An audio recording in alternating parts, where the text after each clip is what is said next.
Buenas y bienvenidos. Soy el perro asalariado.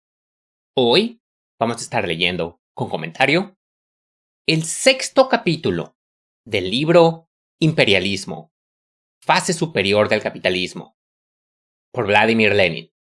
El nombre del capítulo es El reparto del mundo entre las grandes potencias. La versión que vamos a estar leyendo es la versión del editorial Progreso, de Moscú, de 1973, en castellano. Ya están en el canal los primeros 5 capítulos de este libro.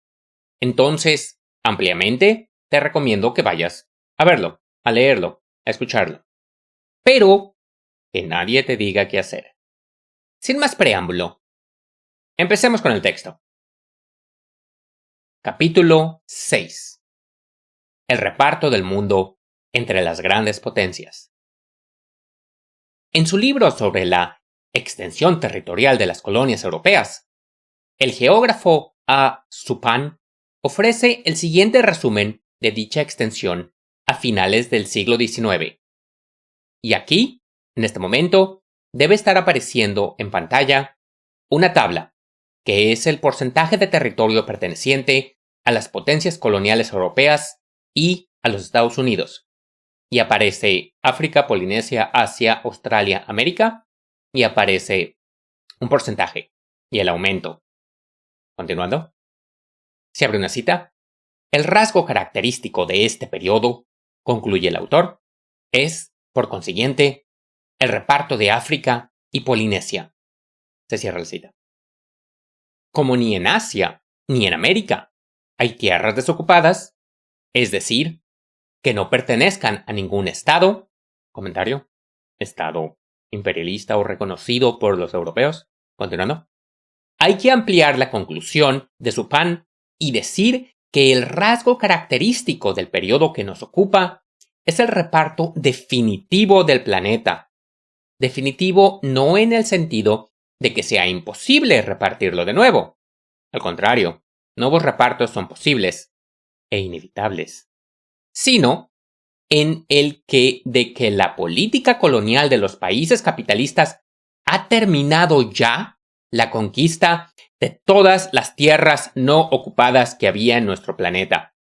Por primera vez, el mundo se encuentra ya repartido, de modo que lo que en adelante puede efectuarse son únicamente nuevos repartos, es decir, el paso de territorios de un propietario a otro, y no el de un territorio sin propietario a un dueño. Vivimos, por consiguiente, en una época peculiar de la política colonial mundial que se halla íntimamente relacionada con la fase moderna del desarrollo del capitalismo, con el capital financiero. Por eso, es necesario detenerse más detalladamente, ante todo, en los datos concretos, para formarnos una idea lo más precisa posible de la diferencia existente entre esta época y las precedentes, así como de la situación actual. En primer término, surgen dos cuestiones concretas. ¿Se observa una acentuación de la política colonial? ¿Una exacerbación de la lucha por las colonias, precisamente en la época del capital financiero? ¿Cómo se haya repartido el mundo en la actualidad desde este punto de vista?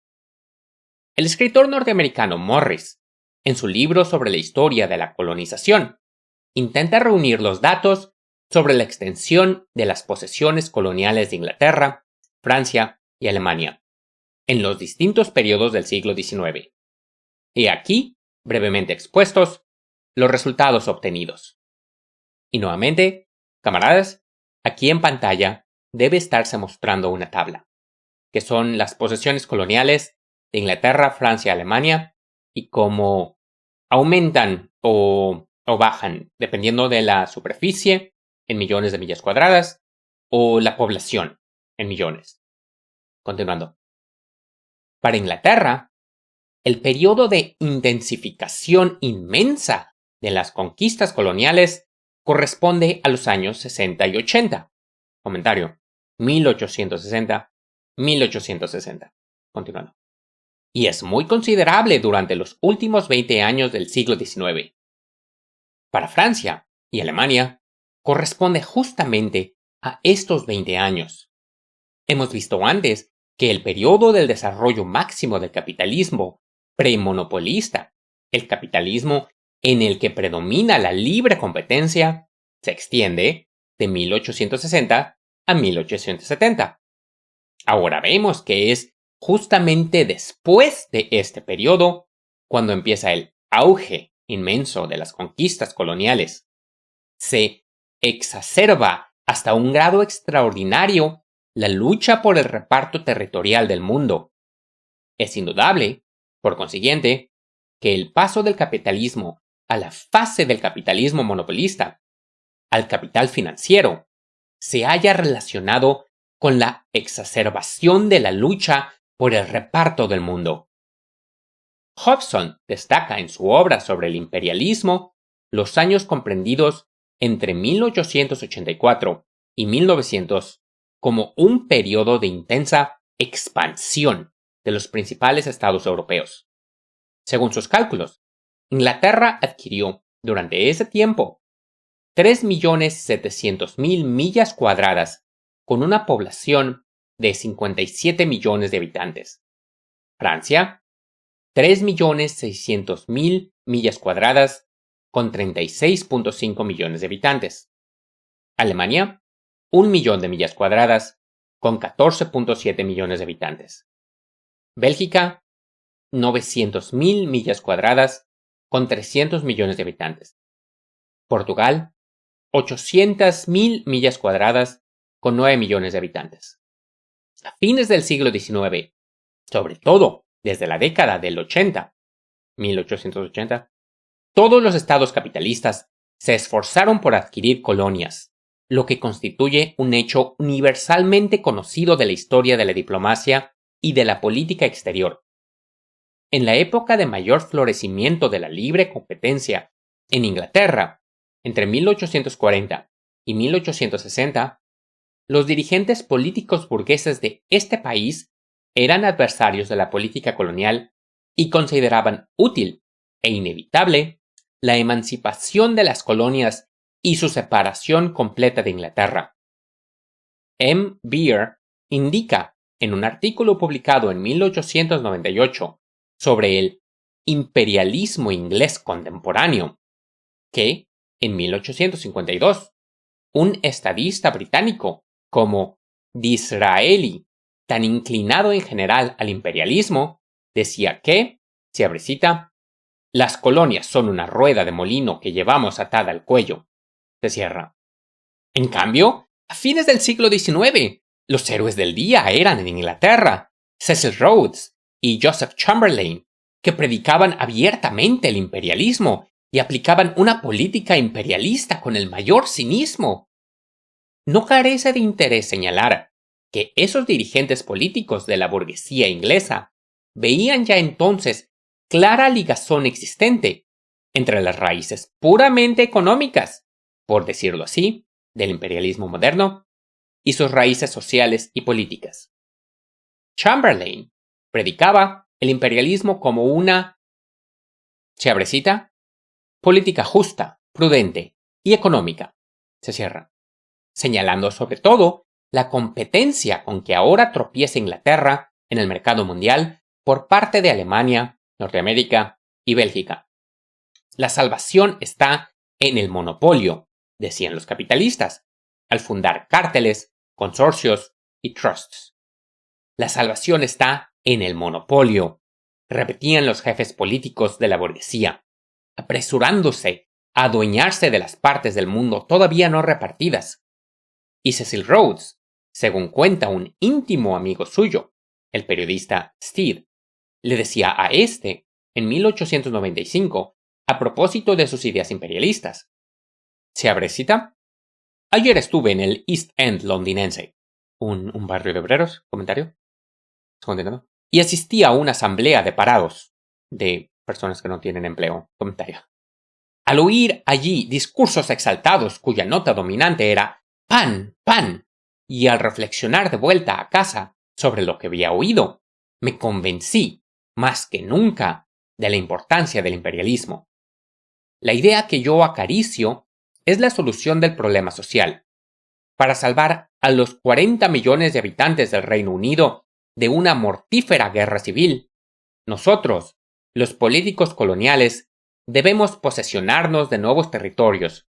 A ellos enviaremos el exceso de población, y en ellos encontraremos nuevos mercados para los productos de nuestras fábricas y de nuestras minas. El imperio, lo que ha dicho siempre, es una cuestión de estómago. Si queréis evitar la guerra civil, debéis convertiros en imperialistas. Se cierra la cita. Comentario. Esto es... Debemos conquistar para evitar los problemas en casa. Y podemos hallar nuevos mercados. Y podemos mandar a la gente que tenemos de exceso aquí. Sí, pero eso aquí nada más hace que exportas el problema. El problema se va para otro lado. La desestabilización se va para tus colonias. Las destabilizas, las saboteas, les quitas el desarrollo lineal que estaban teniendo, la autodeterminación que estaban teniendo, y eventualmente, con un país totalmente hecho pedazos, la gente de ese país quiere mudarse a países ricos, que son los antiguos países imperialistas. Continuando con el texto. Así hablaba en 1895 Cecil Rhodes, millonario, rey de las finanzas y principal culpable de la guerra anglo-boer.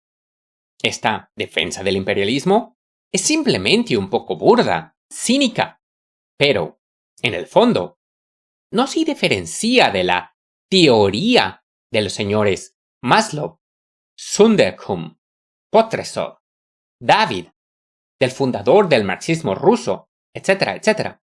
Cecil Rhodes era un social chauvinista algo más honrado. Para dar un panorama lo más exacto posible del reparto territorial del globo y de los cambios habidos en este aspecto durante los últimos decenios, utilizaremos los resúmenes que Suppan suministra en la obra mencionada sobre las posesiones coloniales de todas las potencias del mundo. Este autor compara los años 1876 y 1900. Nosotros tomaremos el año 1876, punto de referencia elegido muy acertadamente, ya que puede considerarse, en términos generales, que es precisamente entonces cuando termina el desarrollo del capitalismo de Europa Occidental en su fase premonopolista y el año 1914, sustituyendo las cifras de Suppan por las más recientes de Hubner, que tomamos de sus cuadros geográfico-estadísticos. Suppan estudia solo las colonias. Nosotros consideraremos útil, para que el cuadro del reparto del mundo sea completo, agregar unos breves datos sobre los países no coloniales y las semicolonias, entre las cuales incluiremos a Persia, China y Turquía. El primero de estos países se ha transformado ya casi del todo en colonia. Persia, Irán. Comentario. El segundo y el tercero van camino a convertirse. China y Turquía. Como resultado, obtendremos lo siguiente. Y aquí, en pantalla, camaradas, debe estarse mostrando otra tabla.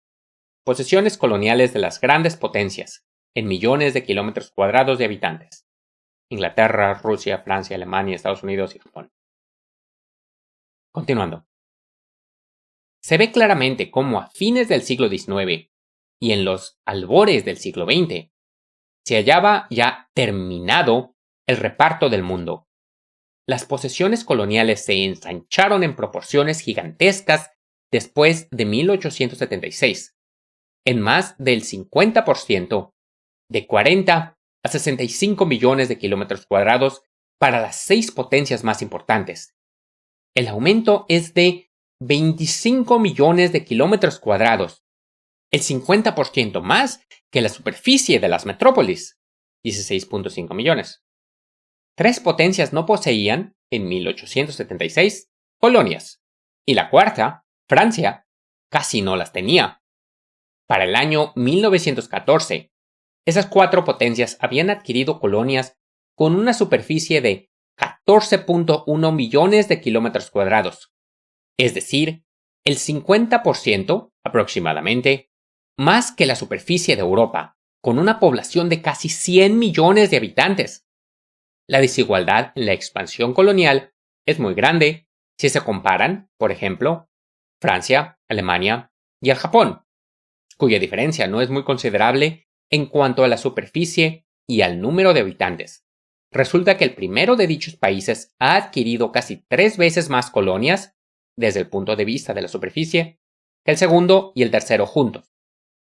Pero por la cuantía del capital financiero, Francia, a principios del periodo que nos ocupa, era acaso también varias veces más rica que Alemania y el Japón juntos.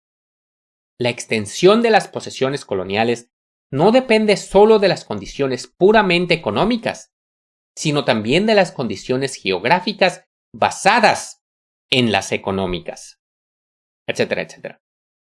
Por vigorosa que haya sido durante los últimos decenios la nivelación del mundo, la igualación de las condiciones económicas y de vida de los distintos países bajo la presión de la gran industria, del cambio y del capital financiero, la diferencia sigue siendo, sin embargo, respetable. Y, entre los 6 países mencionados, encontramos, por una parte, países capitalistas jóvenes que han progresado con una rapidez extraordinaria: Norteamérica, Alemania y el Japón. Por otra parte, hay países capitalistas viejos que durante los últimos años han progresado con mucha mayor lentitud que los anteriores, Francia e Inglaterra. En tercer lugar, figura un país, el más atrasado desde el punto de vista económico, Rusia, en el que el imperialismo capitalista moderno se halla envuelto, por así decirlo, en una red particularmente densa de relaciones precapitalistas. Al lado de las posesiones coloniales de las grandes potencias, hemos colocado a las colonias menos importantes de los estados pequeños, que son, por decirlo así, el objeto inmediato del nuevo reparto de las colonias, posible y probable. La mayor parte de esos estados pequeños conservan sus colonias gracias únicamente a que entre las grandes potencias existen intereses opuestos, rozamientos, etc., que dificultan el acuerdo para el reparto del botín. En cuanto a los estados semicoloniales, nos dan un ejemplo de las formas de transición que hallamos en todas las esferas de la naturaleza y de la sociedad. El capital financiero es una fuerza tan considerable, puede afirmarse que tan decisiva en todas las relaciones económicas e internacionales, que es capaz de subordinar, y en efecto subordina, incluso a los estados que gozan de la independencia política más completa, como lo veremos a continuación. Pero, se comprende, la subordinación más beneficiosa y más cómoda para el capital financiero es la que trae aparejada la pérdida de la independencia política de los países y de los pueblos sometidos. Los países semicoloniales son típicos en este sentido como caso intermedio. Se comprende, pues, que la lucha en torno a esos países semi-independientes haya tenido que exacerbarse sobre todo en la época del capital financiero, cuando el resto del mundo se hallaba ya repartido. La política colonial y el imperialismo existían ya antes de la fase última del capitalismo y aún antes del capitalismo. Roma, basada en la esclavitud, mantuvo una política colonial y ejerció el imperialismo. Pero los razonamientos generales sobre el imperialismo, que olvidan o relegan a segundo plano la diferencia radical de las formaciones socioeconómicas, se convierten inevitablemente en trivialidades vacuas o en jactancias tales como la de comparar la Gran Roma con la Gran Bretaña.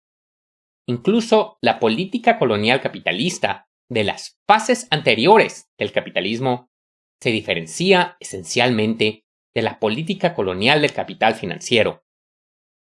La particularidad fundamental del capitalismo moderno consiste en la dominación de las asociaciones monopolistas de los grandes patronos.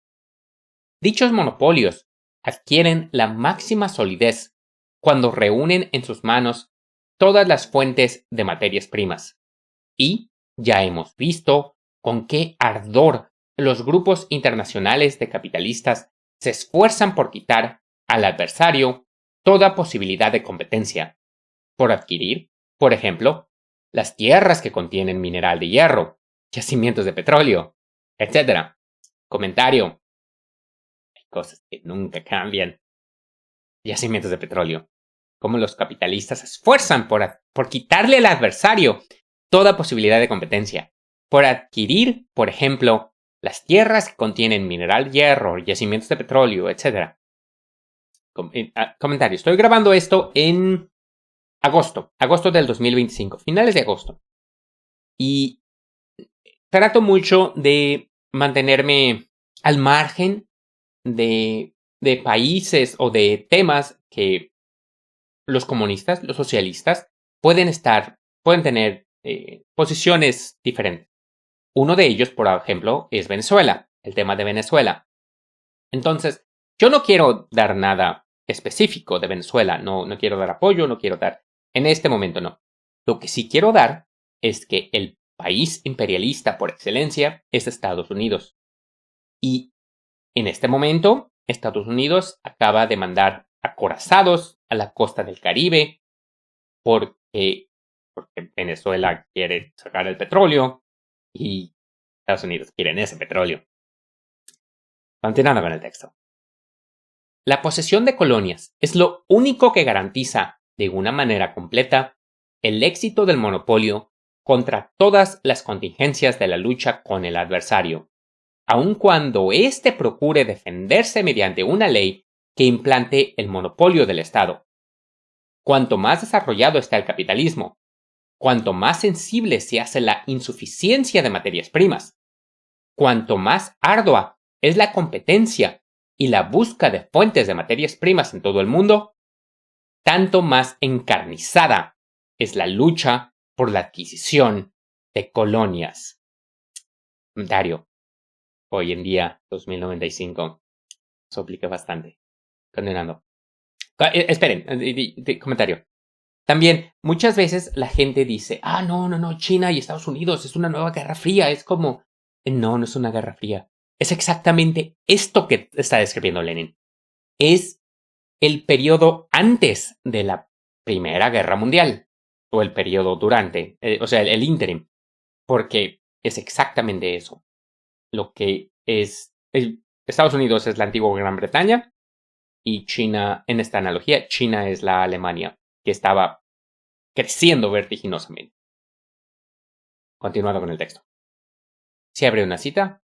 Se puede aventurar la afirmación, escribe Schilder, que a algunos puede parecer paradójica, de que el crecimiento de la población urbana e industrial en un futuro más o menos próximo puede, más bien, hallar obstáculos en la insuficiencia de materias primas para la industria que en la de productos alimenticios. Se cierra la cita. Así, por ejemplo, empeora la escasez de madera, que se va encareciendo cada vez más, de pieles y de materias primas para la industria textil. Cierra cita. Las asociaciones de industriales intentan establecer el equilibrio entre la agricultura y la industria dentro de toda la economía mundial. Como ejemplo se puede citar la Unión Internacional de Asociaciones de Fabricantes de Hilados de Algodón de algunos de los países industriales más importantes, fundada en 1904, y la Unión Europea de Asociaciones de Fabricantes de Hilados de Lino, constituida en 1910, a imagen de la anterior. Se cierra la cita. Claro que los reformistas burgueses, y entre ellos los kautskianos actuales, sobre todo, intentan atenuar la importancia de esos hechos, indicando que las materias primas podrían ser adquiridas en el mercado libre sin una política colonial cara y peligrosa, que la oferta de materias primas podría ser aumentada en proporciones gigantescas con el simple mejoramiento de las condiciones de la agricultura en general. Pero esas indicaciones se convierten en una apología del imperialismo, en su embellecimiento, pues se fundan en el olvido de la particularidad principal del capitalismo contemporáneo: los monopolios. El mercado libre pasa cada vez más al dominio de la historia. Los consorcios y los trusts monopolistas van reduciéndolo del día al día, y el simple mejoramiento de las condiciones de la agricultura se traduce en el mejoramiento de la situación de las masas, en la elevación de los salarios y en la disminución de los beneficios. ¿Dónde existen, como no sea en la fantasía de los reformistas acaramelados, trusts capaces de preocuparse de la situación de las masas y no de la conquista de colonias? Para el capital financiero tienen importancia no solo las fuentes de materias primas ya descubiertas, sino también las que pueden ser descubiertas, pues la técnica avanza en nuestros días con una rapidez increíble, y las tierras hoy inservibles pueden ser convertidas mañana en tierras útiles si se descubren nuevos procedimientos, a cuyo efecto un banco importante puede enviar una expedición especial de ingenieros agrónomos, etc. Si se invierten grandes capitales. Lo mismo ocurre con la exploración de riquezas minerales, con los nuevos métodos de tratamiento y utilización de tales o cuales materias primas, etcétera, etcétera. Y ahí la tendencia inevitable del capital financiero a ampliar su territorio económico y aún su territorio en general. Del mismo modo que los trusts capitalizan sus bienes atribuyéndoles el doble o el triple de su valor, tomando en consideración los beneficios posibles en el futuro y no los beneficios presentes, y teniendo en cuenta los resultados ulteriores del monopolio. El capital financiero manifiesta la tendencia general a apoderarse de las mayores extensiones posibles de territorio, sea el que sea, se halle en donde se halle, por cualquier medio, pensando en las fuentes de materias primas que se puedan descubrir, y temeroso de quedarse atrás en la lucha rabiosa por alcanzar las últimas proporciones del mundo todavía no repartidas, o por conseguir un nuevo reparto de las ya repartidas. Los capitalistas ingleses tratan por todos los medios de ampliar la producción de algodón en su colonia, Egipto. En 1904, de los 2.300.000 hectáreas de tierra cultivada en Egipto, 600.000, esto es más de la cuarta parte, estaban destinadas ya al algodón. Los rusos hacen lo mismo en Turquestán, que es colonia suya. De este modo, les es más fácil vencer a sus competidores extranjeros. Les es más fácil monopolizar las fuentes de materias primas, crear un trust textil menos costoso y más lucrativo, con producción combinada que concentre en una sola mano todas las fases de la producción y de la transformación del algodón. Los intereses de la exportación de capitales empujan del mismo modo a la conquista de colonias, pues en el mercado colonial es más fácil, y a veces solo en él es posible, utilizando medios monopolistas, suprimir al competidor, garantizarse pedidos, consolidar las relaciones necesarias, etc. La superestructura extraeconómica que se levanta sobre la base del capital financiero, la política y la ideología de éste, refuerza la tendencia a las conquistas coloniales. El capital financiero no quiere la libertad, sino la dominación. Cierra. Dice con razón Hilferding, un escritor burgués de Francia, como si ampliara y completara las ideas de Cecil Rhodes, que hemos citado anteriormente. Afirma que se deben añadir las causas de orden social a las causas económicas de la política colonial contemporánea. Se abre cita. A consecuencia de las complicaciones crecientes de la vida, que no abarcan solo a las multitudes obreras, sino también a las clases medias en todos los países de la vieja civilización. Se están acumulando, se abre la cita, impaciencias, rencores y odios que amenazan la paz pública, energía sacada de su cauce de clase a la que hay que encauzar y ampliar fuera del país si no se quiere que produzca una explosión en el interior. Cierra la cita, dentro de la cita. Voy a leer eso de nuevo, la cita de Hilferding. A consecuencia de las complicaciones crecientes de la vida, que no abarcan solo a las multitudes obreras, sino también a las clases medias en todos los países de vieja civilización, o sea, los países capitalistas, se están acumulando impaciencias, rencores y odios que amenazan la paz pública. Energía sacada de su cauce de clase, a la que hay que encauzar y emplear fuera del país si no se quiere que se produzca una explosión en el interior. Puestos a hablar de la política colonial de la época del imperialismo capitalista, es necesario hacer notar que el capital financiero y la política internacional correspondiente, la cual consiste en la lucha de las grandes potencias por el reparto económico y político del mundo, originan abundantes formas transitorias de dependencia estatal. Para esta época, son típicos no solo los dos grupos fundamentales de países, los que poseen colonias y las colonias, sino también las formas variadas de países dependientes que, desde un punto de vista formal, político, gozan de independencia, pero que en realidad se hallan envueltos en las redes de la dependencia financiera y diplomática. Antes hemos señalado ya una de estas formas, la semicolonia modelo. De otra forma es, por ejemplo, la Argentina. Se abre cita. América del Sur, y sobre todo la Argentina, dice Schulze Gaevenitz en su obra sobre el imperialismo británico, se halla en tal grado de dependencia financiera de Londres que casi se le debe calificar de colonia comercial inglesa. Se cierra la cita. Según Schilder, los capitales convertidos por Inglaterra en la Argentina, de acuerdo con los datos que suministró en 1909 el cónsul austrohúngaro en Buenos Aires, ascendían a 8.750 millones de francos. No es difícil imaginarse los fuertes vínculos que esto asegura al capital financiero y a su fiel amigo, la diplomacia, de Inglaterra con la burguesía de la Argentina, con los círculos dirigentes de toda su vida económica y política.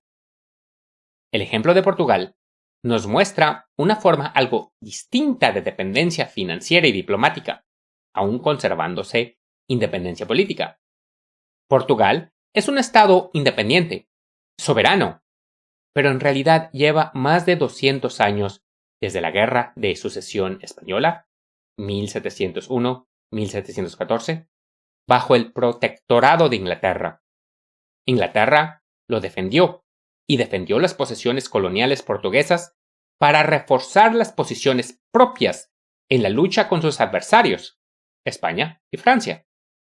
Inglaterra obtuvo a cambio ventajas comerciales, mejores condiciones para la exportación de mercancías y, sobre todo, para la exportación de capitales a Portugal y sus colonias. Pudo utilizar los puertos y las islas de Portugal, sus cables, etcétera, etcétera. Ese género de relaciones entre grandes y pequeños estados han existido siempre, pero en la época del imperialismo capitalista se convierten en sistema general. Entran, como uno de tantos elementos, a formar el conjunto de relaciones que rigen el reparto del mundo.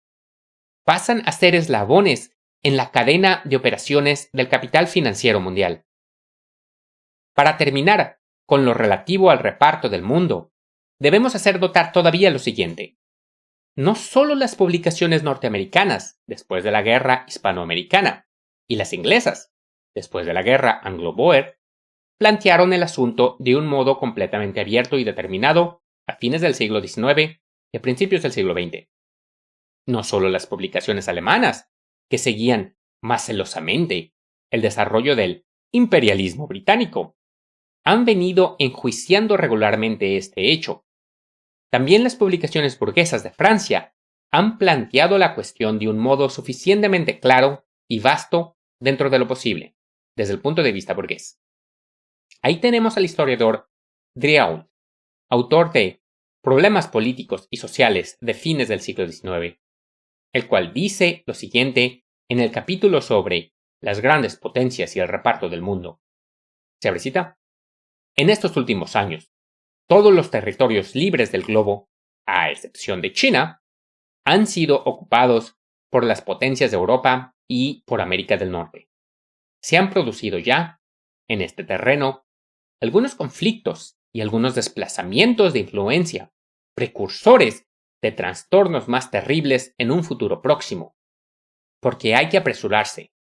Las naciones que no se han provisto corren el riesgo de no estarlo nunca y de no tomar parte en la explotación gigantesca del globo, que será uno de los hechos más esenciales del próximo siglo, esto es, del siglo XX, o sea, del siglo pasado.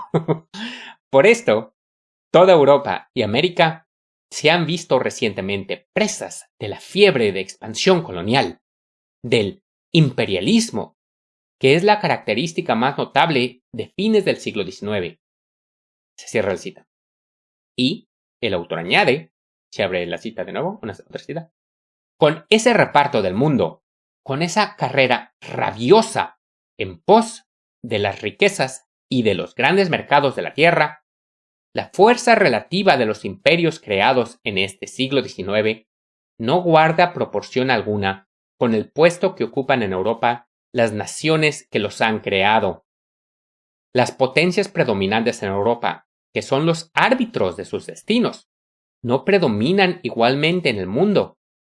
Y, como el poderío colonial, esperanza de alcanzar riquezas no calculadas todavía, repercutirá evidentemente en la importancia relativa de los estados europeos, el problema colonial, el imperialismo, si se quiere, que ha modificado las condiciones políticas de Europa misma, las irá modificando cada vez más. Y ese es el fin del capítulo. Nuevamente, este libro es de mis favoritos de Lenin. Hay quien no lo pone entre sus grandes e indispensables, que son estos, son los que tienes que leer, pero yo sí lo pongo. O sea, para mí los tres grandes de Lenin son El Estado y la Revolución, ¿Qué hacer? Y imperialismo. Digo también, o sea, sí, muchos dicen que es. Entonces, el capítulo crece, o sea, el capítulo expande en lo que fue el capítulo anterior. El capítulo anterior era acerca del reparto del mundo entre las asociaciones capitalistas. Pero para que eso suceda, las asociaciones capitalistas tienen que empujar a sus potencias, a sus respectivos países, para que ellos vayan y con sus ejércitos, con su poder, su poderío, invadan el mundo, tengan colonias literales. Y una vez que hacen eso, llegan las asociaciones, llegan los capitalistas y se adueñan de todo. Entonces, el imperialismo conduce a eso, conduce a un reparto territorial y económico del mundo entre un puñado de potencias capitalistas. Y eso eventualmente genera conflictos. Cuando ya todo el mundo se ha dividido, viene la guerra. Y después de la guerra, empieza a venir el fascismo. Así es como funciona siempre. Entonces, a finales del siglo XIX, esto era un fenómeno nuevo. A principios del siglo XX. O sea, las grandes potencias, Inglaterra, Francia, Alemania, Estados Unidos, compiten intensamente por apoderarse de todos los territorios que no tiene alguna otra potencia, que no tiene capacidad de defenderse contra su poderío. O sea, aquí Lenin usa, creo que territorios no ocupados o territorios no repartidos. Ciertamente son territorios en los que vivía alguien, y es lo que le está criticando, pero no se lo habían repartido una de estas potencias. No tenían el poder para resistir este tipo de ocupación. Y este reparto no fue pacífico. Fue un resultado de lo que fue una conquista imperial que derramó un montón de sangre. Y fue el resultado de esta rivalidad económica, política, militar. Entonces, esto viene de que se necesitan asegurar las materias primas baratas. Se necesita tener la tierra, el control de la tierra, porque ¿quién sabe qué puedes hacer ahí después? ¿Quién sabe qué puedes encontrar ahí después? Por ejemplo, hoy en día, lo que son las tierras raras, lo que son el uranio, lo que son las cosas que se necesitan para las baterías de autos y todo, necesitas tener el control para poder eventualmente, el control del territorio, para tener el control de esas materias primas, para tener también mercados exclusivos, para tener puertos a los que solo tú puedes llegar, estrategias geopolíticas para debilitar rivales y fortalecerte a ti mismo. Entonces, de este modo, el mundo queda repartido. Y el reparto fue desigual. Y es, entre más grande sea el pez, más poderoso es su capacidad para avanzar y tragarse el mundo. Pero es ahí donde eventualmente se da la Primera Guerra Mundial y las cosas se destabilizan fuertísimo. En especial también porque sale la Unión Soviética. Pero bueno. Entonces, sí, se redivide el mundo. Y esto hace que el conflicto entre las grandes potencias, el conflicto directo, no solo entre las subcolonias, como a veces se da hoy en día todavía, sea inevitable. El reparto inicial, cómo se reparte en el mundo, no realmente reflejaba el poder económico y militar que viene después, porque Alemania después era superpoderosísima antes de la Primera Guerra Mundial. Y también, o sea, países que se industrializaron después, o sea, lo que fue Alemania, Japón, querían tener también sus territorios. Japón tenía un imperio vasto en toda Asia y quería ir por más. Por eso chocó con los Estados Unidos, porque los Estados Unidos tenían también sus potencias ahí. Entonces, esta rivalidad fue la causa que desembocó en las guerras imperialistas, lo que fue, concretamente, la Primera Guerra Mundial. Entonces, sí, no, y esto tiene muchas cosas que tienen influencia hoy en día, aún tienen influencia hoy en día. También, por ejemplo, acerca de lo que es el conflicto en Ucrania y el conflicto en Palestina, que están ardiendo hoy en día. Lo que, nuevamente, un punto de diferencia actualmente entre las personas socialistas que se pueden interesar por esto, porque, por ejemplo, me pueden estar escuchando trotskistas, me pueden estar escuchando de personas que son sindicalistas, maoístas, no sé. Entonces no quiero dar mi apoyo o criticar fuertemente lo que es actualmente. Muchos socialistas apoyan a Rusia en lo que está pasando ahorita en Ucrania y otros tantos no. Pero pongámonos del lado de los estadounidenses y de Ucrania. Quieren tener el control del suelo, quieren tener el control de las materias primas que están ahí y tener una punta de lanza para dominar ese estado. Creo que Zelensky dijo de que él quería ser un Israel en Europa, un estado altamente militarizado, y es exactamente lo que es Israel en el Medio Oriente. Israel es un portaaviones que no puedes hundir. O sea, sí. Entonces, camaradas, no sé si lo notaron, pero hoy mi voz quizá esté un poco diferente que de costumbre.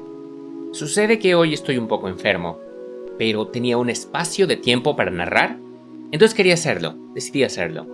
Espero la narración no se vea afectada. Y finalmente, tenemos que ser más. Tenemos que ser nosotros, las personas con voluntad, porque nadie va a venir a darle presupuesto a la insurgencia, a la revolución, a educar ideas marxistas.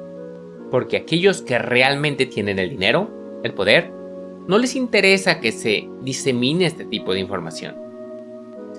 Si quieres unirte a una comunidad socialista, tenemos una en Discord. Deja un comentario y con mucho gusto te extiendo la invitación. La comunidad en sí no es para organizarse. Uno no debería de organizarse en plataformas de ese tipo. Pero es para pasarla bien. Es para platicar de noticias desde un punto de vista, desde un ángulo marxista. Y de ahí en fuera, camaradas, tenemos que hacer más. Tenemos que involucrarnos nosotros, de forma política, crear conexiones y crear organizaciones, crear formas para educar a los demás, porque se tiene que incentivar la conciencia de clase. Sí se puede, sí se puede. Yo tengo optimismo revolucionario de que lo vamos a lograr. Fuerza en la lucha.